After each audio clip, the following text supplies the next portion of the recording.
تو ہمارے اور آپ کے لیے اور سب پسماندگان کے لیے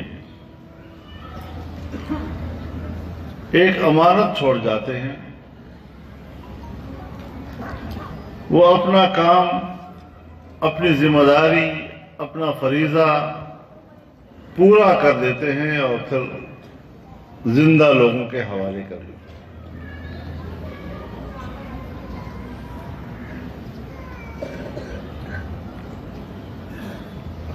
ہمارے اکابر کا، ہمارے اسلاف کا جو دنیا سے جا چکے ہیں، ان کی تعلیمات یہ نہیں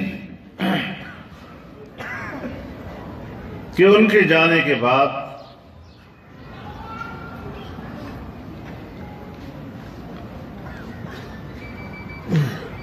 ان کی فراق اور جدائی ہی کو روئیں، بلکہ ان کی تعلیمات یہ ہیں کہ جو مقصد ہم دنیا میں چھوڑ کے گئے ہیں اس کو مضبوطی سے تھام لو.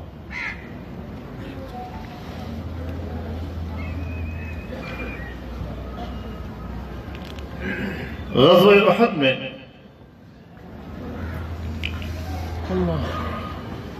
جب افواہ پھیلی کہ جناب رسول اللہ صلی اللہ علیہ وسلم کو شہید کر دیا گیا ہے،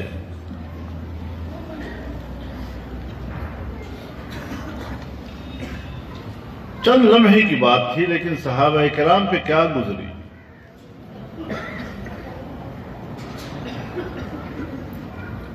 بیٹھ گئے، تلواریں پھینک دی.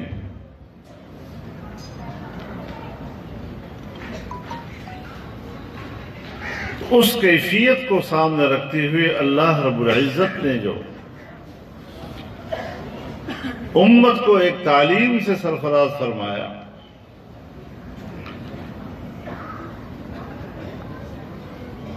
أَفَإِن مَّاتَ أَوْ قُتِلَ انقلبتم عَلَىٰ أَعْقَابِكُمْ.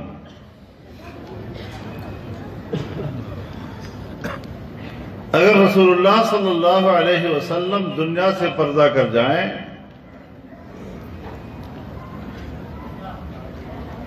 تو تم اپنے مقصد سے پسپائی اختیار کر لو گے، پیچھے ہٹ جاؤ گے. اور یہ ذمہ داری تو اللہ کی طرف سے دی گئی ہے. یا ایھا الرسول بلغ ما انزل الیک من ربک.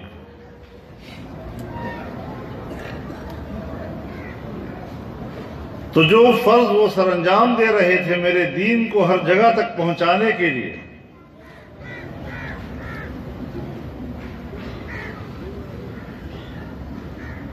اس دین کے اور کلمے کے اعلاء کے لیے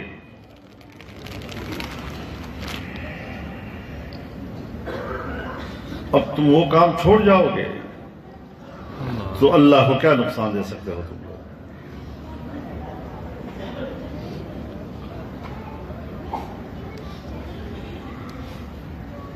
میں ایک طالب علم کی حیثیت سے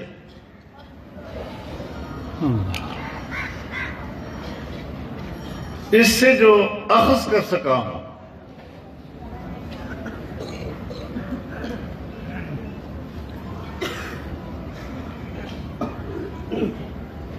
کہ ایک ہے شخصیت کی اہمیت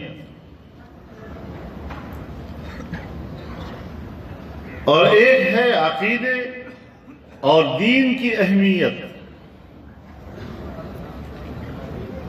اہمیت کا کوئی انکار نہیں، لیکن دین کی بقا کا دار و مدار شخصیات پر نہیں، عقیدے اور ایمان پر.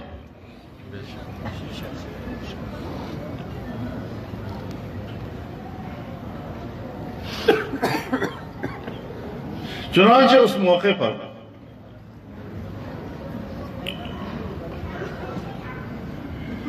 جب کایا پلٹ گیا اور مسلمانوں کو ایک بہت بڑے نقصان کا سامنا کرنا پڑا،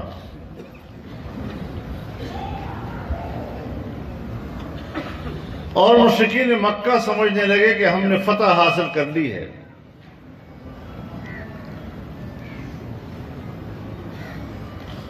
تو ابو سفیان جو اس وقت مشرکین مکہ کے سردار تھے اور لشکر کے سپہ سالار تھے، اس نے آواز دی افیکم محمد، تم میں محمد زندہ ہے؟ تو صحابہ کرام نے عرض کیا یا رسول اللہ کیا جواب دیں؟ آپ نے فرمایا لا تجیبو،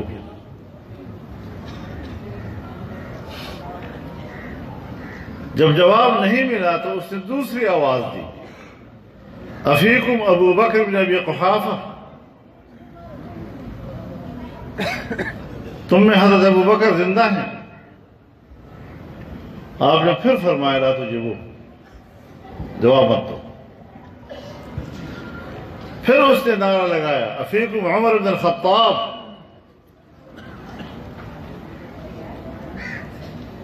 اس پر بھی آپ نے فرمایا لا تجیبو۔ اب ظاہر ہے کہ ان کی نظر میں بھی یہ تین ایسی شخصیتیں تھیں کہ جس کی اہمیت کا ان کو بھی اقرار تھا، اور جب جواب نہیں ملا تو اس کا خیال یہ ہوا کہ مسلمانوں کی قیادت اب نہیں ہے، تو اس نے اعلو حبل کا نعرہ لگا، حبل زندہ باد۔ صحابہ کرام نے عرض کیا یا رسول اللہ اس کا کیا جواب دیں؟ آپ نے فرمایا اب جواب دو اللہ اعلی و اجل۔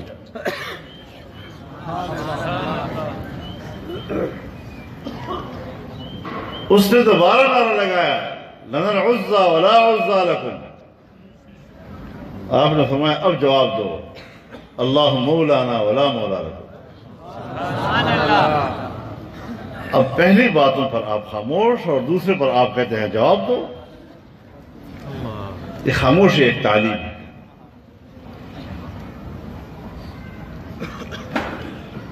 اگر رسول اللہ صلی اللہ علیہ وسلم حکم دیتے کہ جواب دے دو کہ ہم ہیں، تو امت کو تعلیم کیا ملتی کہ جیسے دین کا مدار شخصیات کی زندگی پر ہے۔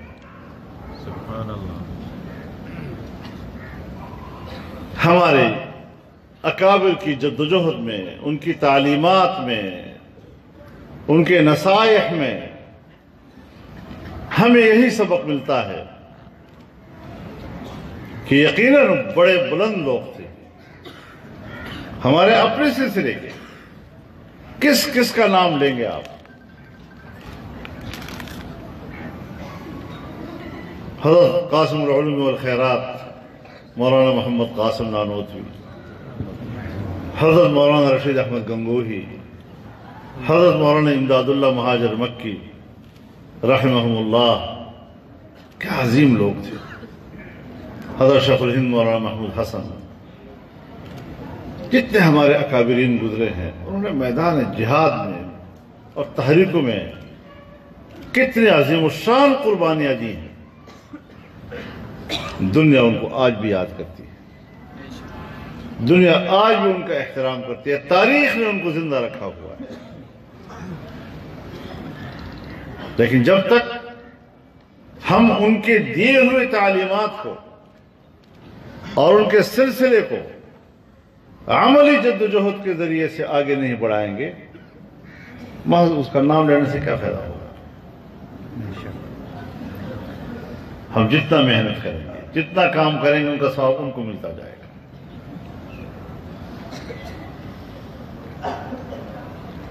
یہ مدارس، یہ جامعات، یہ خانقاہیں،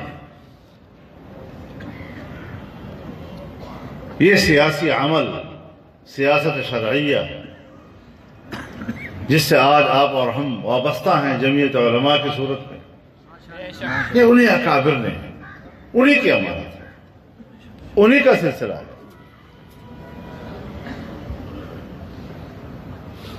تو ان تعلیمات کو سامنے رکھتے ہوئے ہم نے اپنے اکابر کو زندہ رکھنا ہے، وہ اسی چیز سے زندہ رکھتے ہیں۔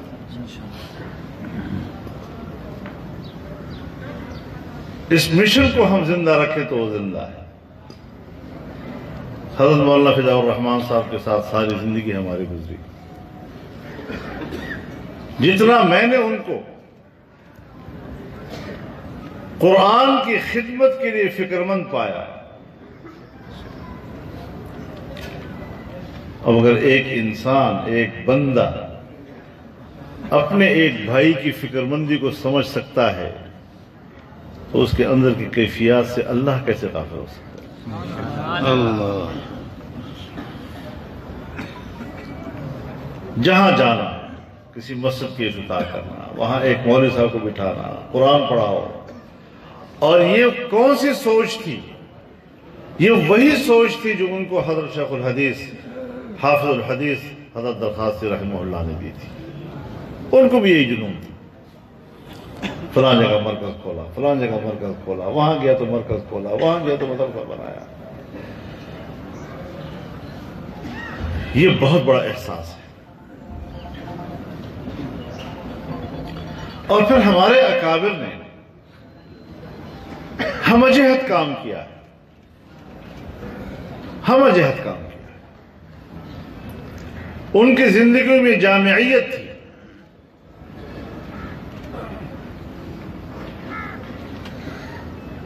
قرآن، حدیث اور فقہ کی خدمت انہوں نے کی۔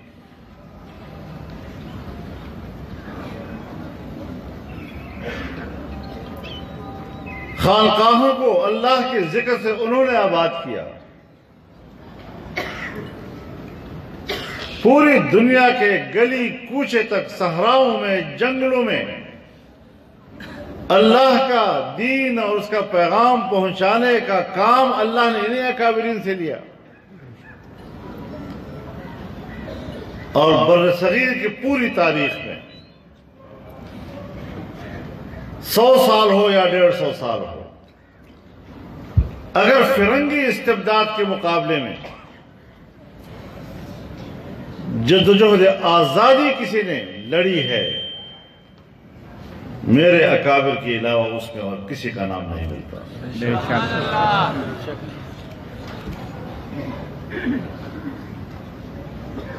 تو آپ ایک عظیم الشان سلسلے سے وابستہ ہیں۔ ہمارے اکابر دین کی خدمت کرنا چاہتے تھے۔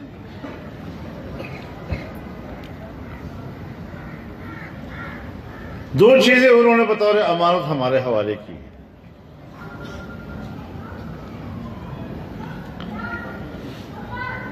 ایک نظریہ اور ایک نظریے کے لیے کام کرنے کا رویہ۔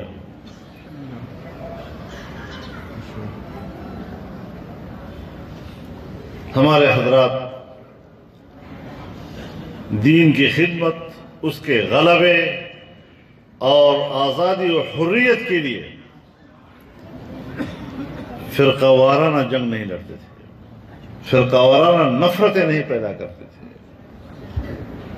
اختلاف ہوتا ہے علمی انداز کے ساتھ، شائستہ طریقے کے ساتھ، دلیل کی قوت کے ساتھ، لیکن اس کے لیے انہوں نے کوئی ذریعہ معاش نہیں بنایا، اس کی بنیاد پر انہوں نے کوئی دکان نہیں بنائی۔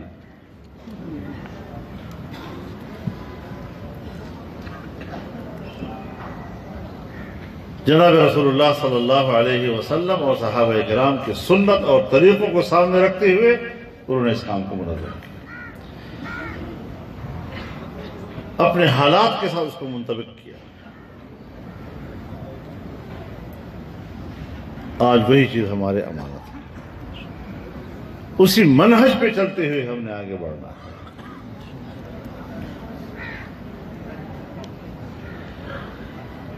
تو یہ چیزیں ہمیں اپنے اکابر نے ہمارے حوالے کی ہیں۔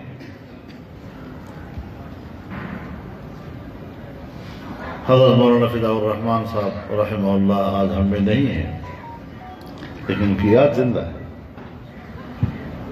اس کی روح زندہ ہے۔ تو اصل چیز تو روح ہے۔